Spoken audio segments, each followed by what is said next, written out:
So hey everyone, next we are continuing with the testing of hypothesis. So in the last class we have done with the t-test, ठीक है, student T-test, जिसमें हमने single population और to population के बारे में देखा था। टू पॉपुलेशन में हमने देखा था अनपेयर्ड और अनपेयर्ड पॉपुलेशन, ठीक है। सो उसमें हमने सेम अप्रोच फॉलो की थी टेस्टिंग ऑफ हाइपोथेसिस में, जो हमने रीड किया था। First we will define null hypothesis, then we will define alternative hypothesis, then alpha, then calculating the value of test statistic जो सब में डिफरेंट रहती है, एंड द लास्ट में comparison and interpretation. So now we will start with the non parametric test. So मैंने पहले ही बताया parametric और नॉन पैरामीट्रिक में डिफरेंस क्या है। सो पैरामीट्रिक में हमेशा हम ये जो है वो पैरामीटर्स पे डिपेंड करता है, नॉन पैरामीट्रिक पैरामीटर पे डिपेंड नहीं करता। और पैरामीटर जो होता है वहाँ पे हमारी फ्रीक्वेंसी डिस्ट्रीब्यूशन एक स्पेसिफाइड होती है, जहाँ से हमने सैंपल लिया है। यहाँ पे हमारी वो स्पेसिफाइड नहीं रहती, ठीक है। अब यहाँ पे हमारा नॉन पैरामीट्रिक टेस्ट के बारे में बात करें तो यहाँ पे हमारे पास विल्कोक्सन साइन एंड टेस्ट आएगा और मैन विटनी टेस्ट आएगा, ठीक है। तो विल स्टार्ट विद द सबसे पहले Wilcoxon sign and test. Just change the ink. तो फर्स्ट हमारा विल्कोक्सन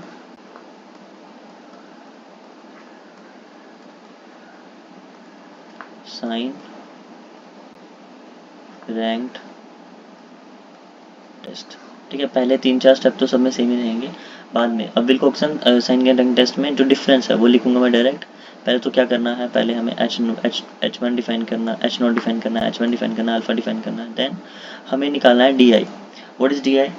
D I is the difference, ठीक है। जैसे हमने बात की थी बिफोर एंड आफ्टर ट्रेनिंग की, तो यहाँ पे बिफोर आफ्टर दिया होगा तो आफ्टर माइनस बिफोर कर देंगे, डिफरेंस आ जाएगा। बट अगर उसने मीन दिया है, सो डिफरेंस कैसे निकलता है, या तो हमारा निकल जाएगा आफ्टर माइनस बिफोर से, और दूसरा अगर मीन की बात करेंगे तो उसमें निकल जाएगा एक्स जो दिया होगा, एक्स आई। अगर मैंने ये डी आई माना तो एक्स आई माइनस मीडियन, ठीक है। उससे पहले नॉन पैरामीट्रिक टेस्ट जो है वो उसके बारे में देख लेते हैं। नॉन पैरामीट्रिक टेस्ट में हम चेक क्या कर रहे हैं यहाँ पे।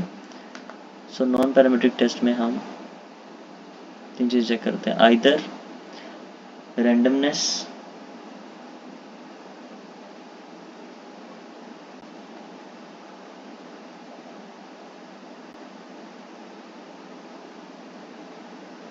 दूसरा जगह मीडियन, और तीसरा पॉपुलेशन आइडेंटिकल है या नहीं है।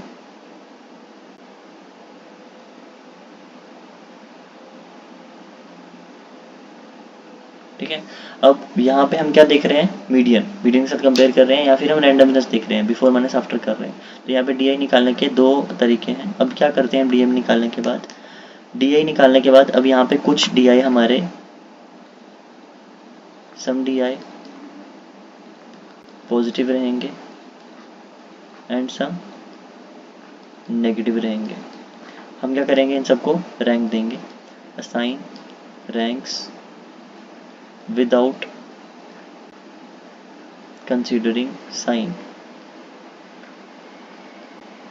साइन को कंसिडर किए बिना हम इसको रैंक दे देंगे। उसके बाद पॉजिटिव डी आई जो रहेंगे, पॉजिटिव वाले, उनकी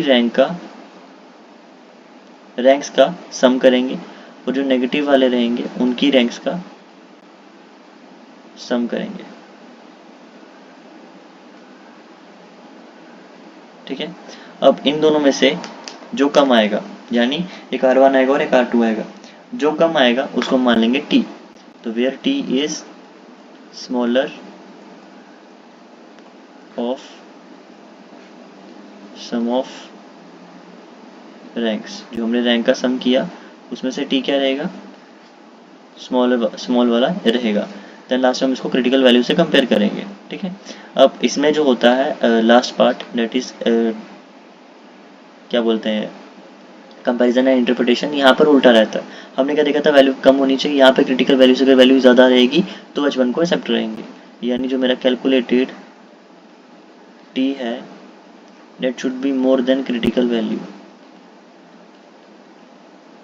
तब मेरा H0 एक्सेप्टेड रहेगा, ठीक है, for the Wilcoxon sign rank test. Simple rank देना, यहाँ पे नंबर के ऊपर डिपेंड ही नहीं करता। Now start with the question. जैसे मैंने क्वेश्चन मान लिया। तो यहाँ पर एक कंपनी है,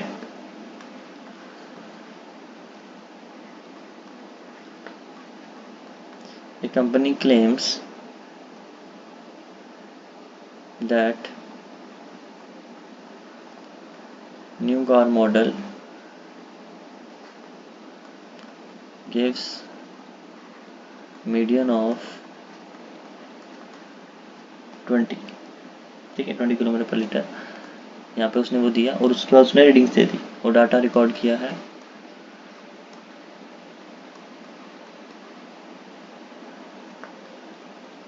कुछ भी रिकॉर्ड कर सकते हैं। तो यहाँ पे उसने दिया मुझे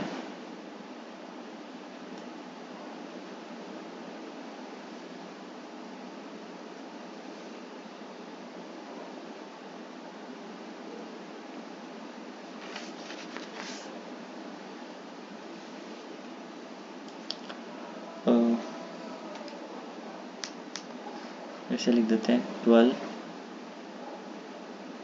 22, 24, 26, 28, 24, 22, 14, 16, ठीक है। अब यहाँ पे मुझे क्या करना है, रैंक देनी है। अब मैंने यहाँ पे कुछ सेम इसलिए लिए हैं ताकि वो रैंक वाला जो हमारा है वो क्लियर हो जाए। तो सबसे पहला ये हमारा डाटा रिकॉर्ड किया और उसके बाद उसने बोला अप्लाई विल्कोक्सन साइन रैंक टेस्ट, ठीक है। तो यहाँ पे क्या करना है, अप्लाई विल्कोक्सन साइन रैंक टेस्ट और उसने क्रिटिकल वैल्यू मुझे दे दी है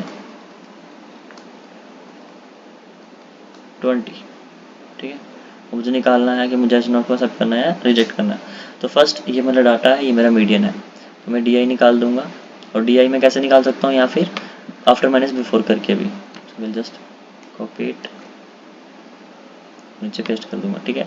so first how to start the question, सबसे पहला सेम अप्रोच सब में रखनी है। सबसे पहला मुझे एच नोट को डिफाइन करना है। एच नोट क्या रहेगा यहाँ पे, एच नोट मेरा कह रहा है कि मीडियन जो है वो इट इज़ 20, और अगर बिफोर और आफ्टर दिया होता तो हम कहते हैं μ1 इज इक्वल टू μ2, ठीक है, इक्विवेलेंसी। देन एच नोट क्या बोलेगा, एच नोट बोलेगा median is not equal to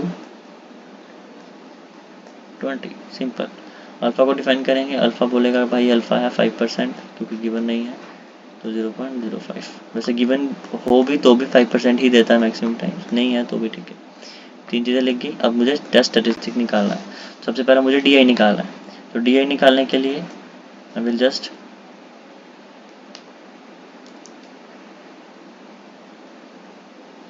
यहाँ पे डी आई का मतलब क्या है, D I is equal to X I minus M, simple.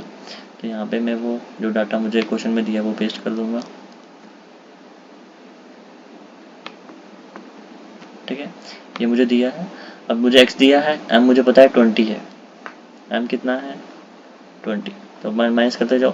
12 minus 20 minus 8, 22 minus 22 minus 20 plus 2, 24 minus 20 plus 4, 26 minus 26, यहाँ पे कितना आ गया, सही जा रहे। 28 माइनस 28, 24 माइनस 24 2, यहाँ पे कितना आ गया 14 माइनस 20 माइनस 6, और यहाँ पे कितना आ गया -4। अब यहाँ पे बिना इसको देखे यहाँ पे हमें रैंक देनी है। और यहाँ पे रैंक में दो तरीके से दूंगा, दो बार रैंक देंगे हम, ठीक है, एक ऑफिशियल वाली और एक ऐसे वाली। अब सबसे छोटा वाला उसको रैंक 1 दो, ठीक है। अब मैं इस तरीके से आ रहा हूँ तो 1, ये भी सेम है तो मैं 1 मिनट के लिए इसको 2 दे देता हूँ, 2। उसके बाद कौन है 3, 4, 5, रैंक नहीं देखना है, ठीक है, 5 हो गया।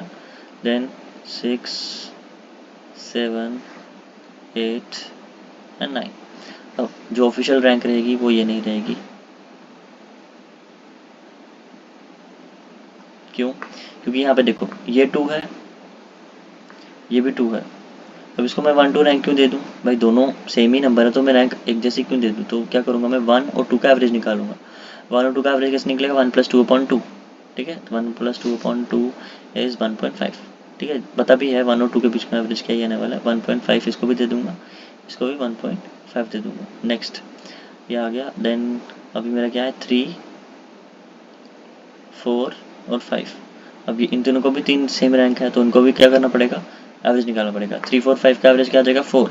नहीं आ रहा है तो क्या करना है 3 + 4 + 5 divided by number of observation 3, तो ये आ जाएगा 4। तो जाएगा 4, 4, 4।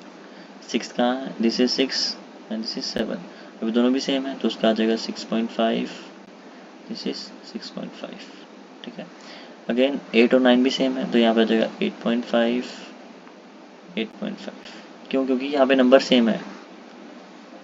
रैंक मुझे साइन कंसिडर करना नहीं है तो मैं क्या करूँगा, यहाँ पे दोनों को सेम रैंक दूंगा, उन दोनों का एवरेज निकाल के। सिंपल, यहाँ तक हो गया। और मुझे नेक्स्ट पार्ट में क्या करना था, मुझे इनका जो पॉजिटिव वाले हैं उनको अलग प्लस करना है और नेगेटिव वालों को अलग प्लस करना है। तो will write some of positive D I और some of negative D I. Positive में कौन कौन आएगा, तो आई विल राइट 1.5 + 4 + 6.5 + 8.5 + 4 + 1.5। ठीक है, इसको प्लस कर देंगे। नेगेटिव में कौन आएगा 8.5। नेगेटिव साइन कंसिडर नहीं करना है, सिर्फ नेगेटिव वालों को प्लस करना है। प्लस ये लास्ट वाला 6.5 + 4। मैंने क्या बोला था, इन दोनों में से जो हमारा स्मॉलेस्ट रहेगा उसको हम टी मानेंगे। सो ये आया ऊपर वाला, कम्स अराउंड टू बी 26 और यह है मेरा 19। ठीक है। अब यहाँ पे जो मेरा टी है, therefore T is the smallest of sum of D I's, फिर चाहे वो पॉजिटिव हो या नेगेटिव हो। तो ये कितना आया 9। क्रिटिकल वैल्यू कितनी दी है मुझे उसने 20। सो देयरफॉर लास्ट में क्या है, final part, calculated T 19, tabulated कितना है 20। बड़ा कौन सा है, ये मुझे क्या चाहिए था, ये बड़ा चाहिए था ताकि मेरी हाइपोथेसिस एक्सेप्ट हो। यहाँ पे मेरी हाइपोथेसिस रिजेक्ट हो गई, H0 रिजेक्टेड। ठीक है, ये था हमारा विल्कोक्सन साइन टेस्ट। इसको ऐसे ही अप्रोच करना है, सिंपल क्या करना है, हमें डी निकालना होता है विल्कोक्सन साइन टेस्ट में। डी कैसे निकलता है, एक्स को मीडियन से माइनस करके, और एल्स वी कैन से अगर उसने बिफोर और आफ्टर रीडिंग दी है तो आफ्टर माइनस बिफोर कर देंगे। जो आएगा कुछ पॉजिटिव डी आएंगे, कुछ नेगेटिव डी आएंगे। बिना उसको देखे हुए हमें रैंक निकालना है। पॉजिटिव डी आई वालों को अलग कर देना है, नेगेटिव डी वालों को अलग कर देना है। जिसका सम छोटा आएगा उसको टी मान लेना है, फिर उसको कंपेयर कर देना, simple. Next question,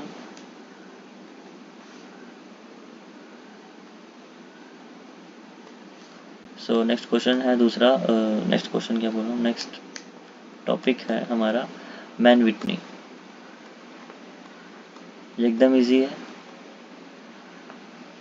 man Whitney you test. अब यू क्यों बोलते हैं, क्योंकि हम यहाँ पे यू निकालते हैं। तो इसमें हम क्या करेंगे, सिंपल सेम स्टेप रहेंगे। सबसे पहला H0 डिफाइन करो, H1 डिफाइन करो, अल्फा डिफाइन करो। ठीक है, सिंपल है। तो यहाँ पे ये बोलता है H0 में 2 sample come from the same population. ठीक है, आइडेंटिकल पॉपुलेशन की बात करता है। अब यहाँ पे हम जब अगला स्टेप डिफाइन करेंगे तो हम क्या करेंगे, सिंपल जो भी पॉपुलेशन होगी उसको हम रैंक असाइन करेंगे, असाइन रैंक्स, क्योंकि ये भी रैंक वाला नॉन पैरामेट्रिक टेस्ट है। तो यहाँ पे हम असाइन करेंगे रैंक को। अगर ज़्यादा डिफिकल्ट हो रहा है तो arrange sample then assign rank. फिर नेक्स्ट पार्ट में कैलकुलेट करेंगे R1 और R2, बिकॉज यहाँ पे हमारे पास 2 ग्रुप होंगे। तो यहाँ पे जो 2 ग्रुप्स हैं तो यहाँ पे मैंने R1 R2 निकाला। R1 is total of rank for 1,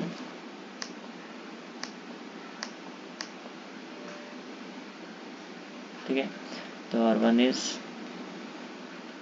total of sum of ranks for 1, और ये हो जाएगा सेम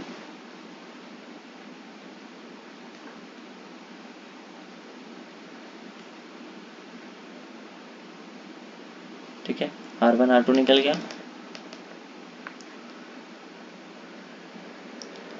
नेक्स्ट स्टेप कैसे अप्रोच करेंगे, U निकालेंगे। अब हम U1 और U2 निकालेंगे। U1 और U2 का फॉर्मूला है वो एकदम रट लेना है यहाँ पे, N1 N2 plus N1 bracket में N1 प्लस 1 डिवाइडेड बाई 2, इसमें से R1 को माइनस कर देंगे। अब इसका भी सेम रहेगा, N1 N2, अब यहाँ पे U2 है तो हो जाएगा N2 plus 1 divided by 2 minus R2। ठीक है, U1 U2 आ गया। अब इन दोनों में से U निकालेंगे।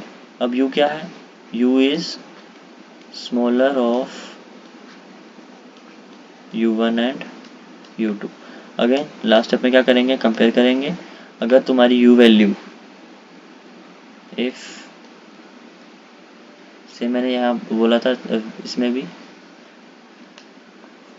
तो यहाँ पे भी मेरा जो कैलकुलेटेड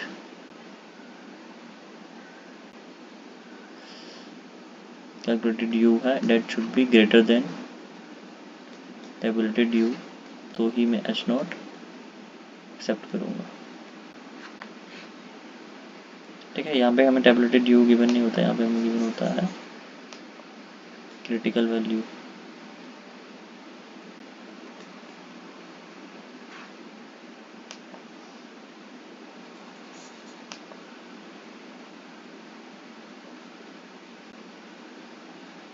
ठीक है, तो इस तरीके से हमें मैन विटनी वाला सॉल्व करना है। Just start with the question. Simple सा है, बस थोड़ा सा रटना है, बाकी और कुछ इसमें इतनी खास बात है नहीं है, सेम ही है मैन विटनी और ये विल्कोक्सन। बस विल्कोक्सन में DI निकालते हैं और यहाँ पे हम दो ग्रुप का R1 R2 निकालते हैं और उसके बाद उसको कर देते हैं। तो अब यहाँ पर मुझे वैल्यूज़ दी गई हैं, the value in one sample and two sample, sample 1 और sample 2। Will write sample 1 sample 2। Sample 1 में मुझे वैल्यू दी गई है 12 6 14 22 20 27 62 82। नेक्स्ट मुझे वैल्यू दी गई है 24 देन 86 9 13 28 42 56 76 और 68। ठीक है, अब यहाँ पर रैंक देना इजी तो लग रहा है, हम दे सकते हैं वैसे तो। अगर नहीं देना तो क्या करो, उसको अरेंज कर लो। तो सिंपल रैंक देंगे, सबसे पहला किसको आएगा, 6 को, देन 9 को। तो 6 को आ जाएगा 1, 9 को आ जाएगा 2, आएगा 12 को 3 और फिर 13 को 4, देन इसके बाद क्या है 14 को आ जाएगा 5 और 14 है कोई नहीं। उसके बाद आ जाएगा 20 को आ जाएगा 6, 21 है नहीं है, 22 को आ जाएगा 7, 24 को आ जाएगा 24 है यहाँ पे, 23 नहीं है, 24 है 8, then 25 26 27 yes 27 9, then 28 this is 10। यहाँ पे 20 वाला तो खत्म हो गया, 30 वाली लाइन में कोई नहीं है, 40 40 40 40 42 42 वाला आ जाएगा 11, देन 40 वाली खत्म, 50 50 50 56 56 आ जाएगा 12, then 62 this is 13, then 68 this 14, then 76 15 और 82 16 और 86 इज 17। सिंपल है। अब यहाँ पर ऐसे करेंगे तो थोड़ा इजीली रहता है, नहीं तो हम क्या कर सकते हैं, सिंपल इसको अरेंज कर सकते हैं। जैसे फर्स्ट हम जो हमारा क्वेश्चन का अप्रोच रहेगा वो कैसे रहेगा, विल जस्ट H1 को डिफाइन करेंगे। H1 क्या रहेंगे, 2 samples are from identical population. H0 क्या रहेगा, 2 samples are not from identical population, तो हम कह सकते हैं 2 सैम्पल्स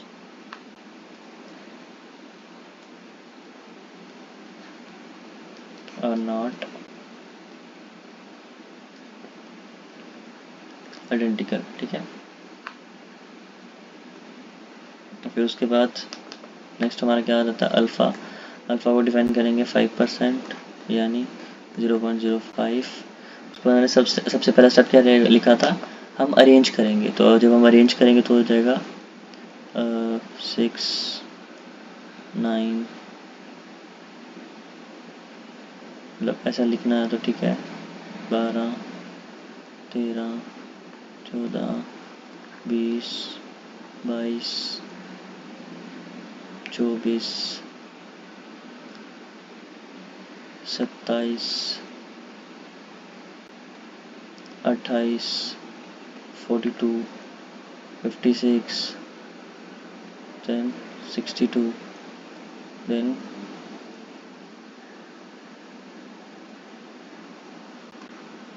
68 then 76 और 16 कहाँ गया, 16 ऊपर है, 82 और लास्ट में क्या आ जाएगा,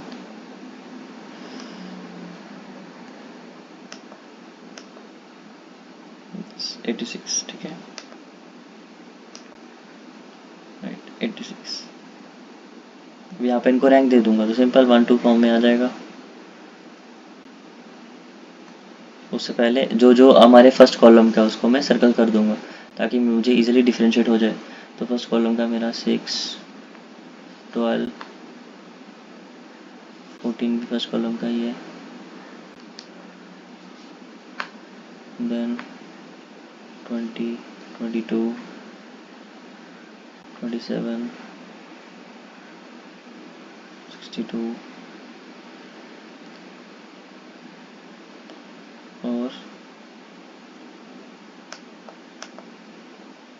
82 और 86। ओके, ये अलग अलग है। ठीक है, तो यहाँ पर मेरा आ जाएगा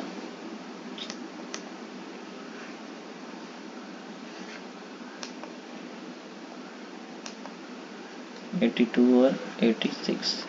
और यहाँ पे 82 कौन से वाले ग्रुप में है, फर्स्ट ग्रुप में। ठीक है, फिर इसको मैंने असाइन कर दिया रैंक 1 2 3 4 5 6 7 8 9 10 11 12 13 14 15 16 17। ठीक है, तो या तो ऐसे कर लो या फिर वहाँ पे ऊपर ही रैंक दे दो, ऊपर दे देंगे तो ज़्यादा इजी रहेगा। ठीक है, क्योंकि मैं R1 R2 प्लस भी करना है तो यहाँ पे सर्कल करना पड़ेगा। ठीक है, तो यहाँ पे प्लस कर दिया अगर मैंने, सिर्फ रैंक का प्लस करना है। तो first I will calculate R1 और R2। R1 क्या आ जाएगा, 1 + 3 + 5 + 6 + 7 + 9 + 13 + 16।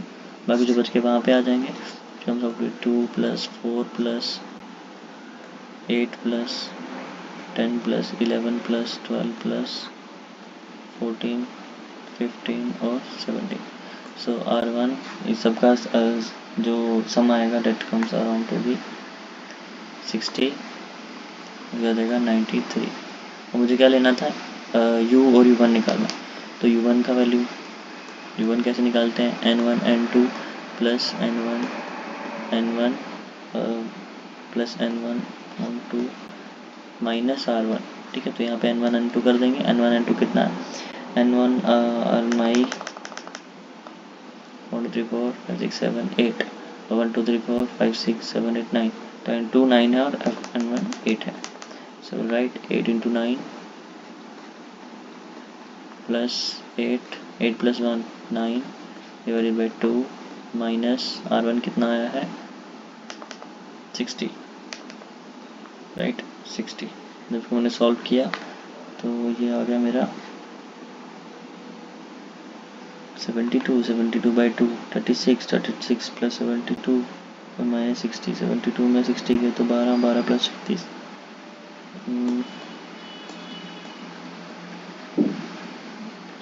48।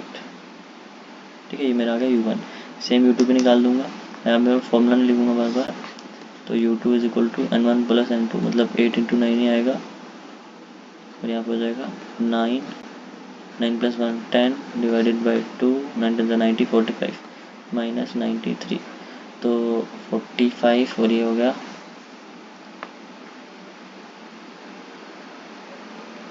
72 तो 72 में से 93 के तो it comes out to be 21 21 + 45 21 और 21 ये हो गया माइनस में तो 21 - 45 कम्स टू बी 24। ठीक है, तो यहाँ पर हाँ, अब यहाँ पर जो मेरा u रहेगा u इज स्मॉलेस्ट ऑफ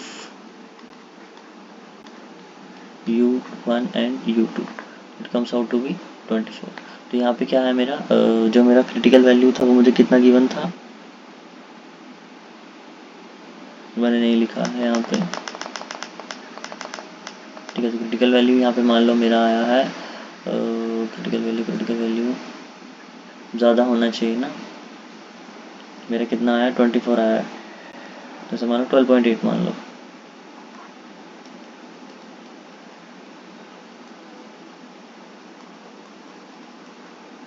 ठीक है,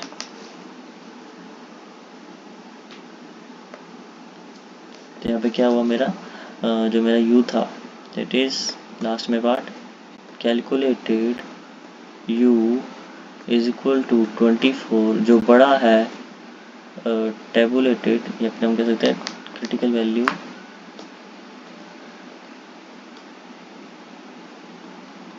(12.8) तो मेरा क्या आ जाएगा h0 यहाँ पे ज़्यादा होना चाहिए तो h0 मेरी यहाँ पे एक्सेप्टेड। ठीक है, नेक्स्ट है क्रूसाल वाली टेस्ट। ठीक है, थर्ड टेस्ट, तो ये भी इजी रहेगा।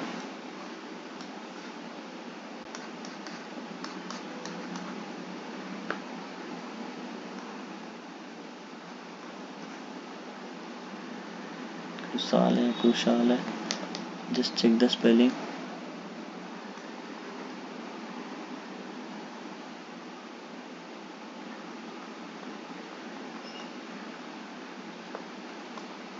तो अब ये क्या है, यहाँ पे सिर्फ फॉर्मूला चेंज होने वाला है, बाकी यहाँ पे वही हमें रैंक वैंक निकालनी है, बाकी सब सेम ही रहेगा। सो इसको हम बोलते हैं extension of Mann Whitney test, तो फिर हम इसको कहते हैं modified version of Mann Whitney.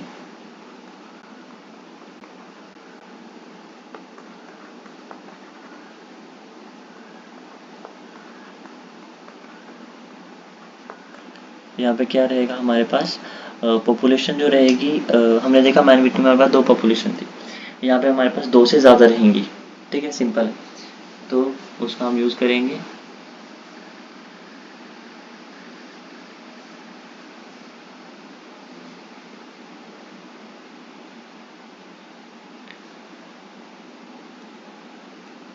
तो यहाँ पर जो हमारे पास सेम रहेगा, पहले हमें h0 को डिफाइन करना है, फिर h1 को डिफाइन करना है, फिर लास्ट में अल्फा को डिफाइन करना है। देन उसके बाद हमें टेस्ट स्ट्रेटजी की वैल्यू निकालनी है। टेस्ट स्ट्रेटजी की वैल्यू कैसे निकालेगी, h is equal to 12 divided by n bracket में n+1, इसके साथ हम करेंगे मल्टीप्लाई समेशन ऑफ ri का square divided by ni -3 n+1। ठीक है, तो ये पूरा जो है वो मेरा h की वैल्यू है। फिर इस h की वैल्यू के साथ मुझे कंपेयर करना होता है, और अगर जो मेरा कैलकुलेटेड h ज़्यादा आता है किसकी वैल्यू से, x² की पावर में n-1 इस वैल्यू से, ये जो वैल्यू है अभी हमें यहाँ पे क्रिटिकल वैल्यू नहीं देता है, यहाँ पे देता है x² n-1, तो यहाँ पे हम h0 को रिजेक्ट करते हैं। ठीक है, बाकी हर जगह पे रिजेक्ट ही करेंगे अगर हमारी h की वैल्यू ज़्यादा रहेगी, कम ही होनी चाहिए, बट यहाँ पे सिर्फ हमारा मैन विटनी और विल्कोक्सन साइंडन टेस्ट में उल्टा होता है, वहाँ पे क्रिटिकल वैल्यू गिवन होती है और वहाँ पे ज़्यादा होनी चाहिए वैल्यू। ठीक है, बस इतना ही रहेगा। यहाँ पर जो हमारा h है वो हम निकालेंगे। अब जैसे यहाँ पे हम एक एग्जांपल लेते हैं, यहाँ पे मैंने 4 ग्रुप ले लिए, 4 group, we will take 3 groups. ठीक है, तो यहाँ पे 3 रीडिंग ले ली मैंने, कुछ भी ले लेना, 900 300 200, और एक ग्रुप लिया मैंने 100 900 300 और दूसरा ग्रुप लिया 200 900 और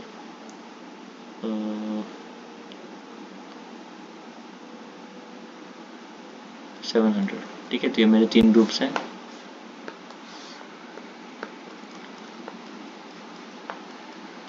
यहाँ पे मुझे ये लगाना है। सबसे पहले मैं क्या करूँगा, सेम यहाँ पे रैंक दूंगा। So will just assign ranks. Rank सबसे पहले किसका आएगा, 100 वाले का 1, फिर इसका आएगा 2, ठीक है, और यहाँ पे आएगा 3। तो मतलब इसका भी 2.5 दे देता हूँ, इसका भी 2.5 दे देता हूँ। ये दोनों को 2 और 3 आ रहा है, तो 2 और 3 का एवरेज क्या होता है, 2.5। ठीक है, यहाँ पे 3 हो गया। अब 4, इसको आएगा 4 और 5, 4 और 5 दो आ रहे हैं, तो राइट 4 5 4.5 और 4.5। ठीक है, 4 5 हो गया। अब 6 आ जाएगा, इसको बनेगा 7 8 9, तो तीनों को आ जाएगा 8 8 8। ठीक है, तीनों रैंक का प्लस हो गया। अब मुझे तीनों रैंक को प्लस करना है। सो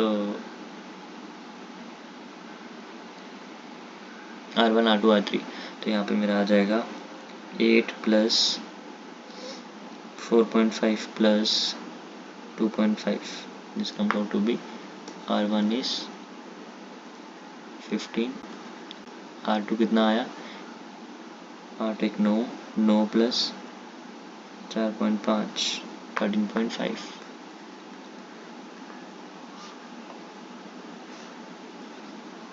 और R3 कितना आया, it comes out to B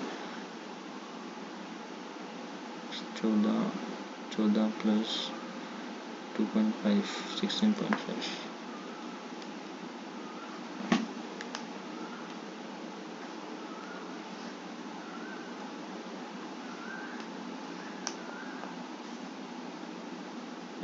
this way. ठीक है, मैंने रैंक निकाल दिया। अब मुझे क्या निकालना है, इसमें पुट करना है वैल्यू। उससे पहले मुझे RI स्क्वायर, मुझे निकालना है समीशन ऑफ RI का स्क्वायर डिवाइडेड बाय NI। ठीक है, तो RI का स्क्वायर मतलब पहले R1 का फिर R2 का। R1 का कितना आया 15 का स्क्वायर, समीशन ऑफ RI होगा उसका स्क्वायर करना है, उसका स्क्वायर किया और NI 3 प्लस 13.5 का स्क्वायर डिवाइडेड बाय 3 प्लस 16.5 का स्क्वायर डिवाइडेड बाय 3। इस तरीके से हमें ये निकालना RI का स्क्वायर। ठीक है, इसे मैंने ये क्वेश्चन सॉल्व करके बता दिया क्योंकि थोड़ा सा बाद में कन्फ्यूजन हो जाएगा। तो अब जब 15 का स्क्वायर करेंगे, 15 का square is 225 divided by 3 plus 13.5 का square is 182.25 divided by 3 plus 16.5 का स्क्वायर 16.5 272.25। ठीक है, अब यहाँ पे तीनों का सेम ही है, तो मैं सबसे पहले इनको प्लस कर दूंगा। तो 272.25 प्लस 182.25 प्लस 225। ठीक है, तो इसको डिवाइड कर दूंगा, होल को divided by 3, so it comes out to be 226.5। तो ये मेरा आया summation of RI square upon NI।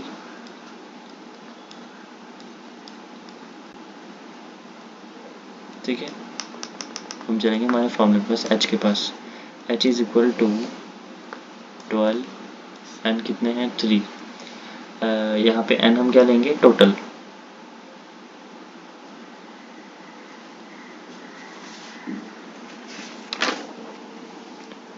तो यहाँ पर आई विल राइट टोटल कितने हैं, यहाँ पे 3 3 6 3 9 9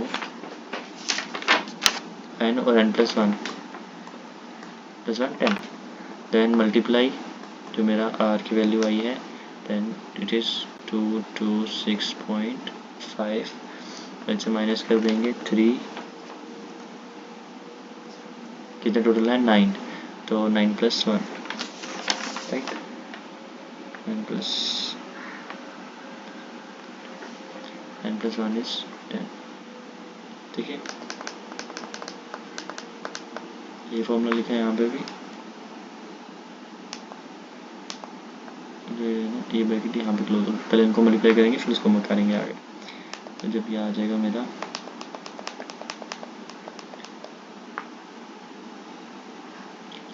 9 10 90, तो इसको मैंने मल्टीप्लाई किया 12 से डिवाइडेड बाय 90, तो यह आया 30.2।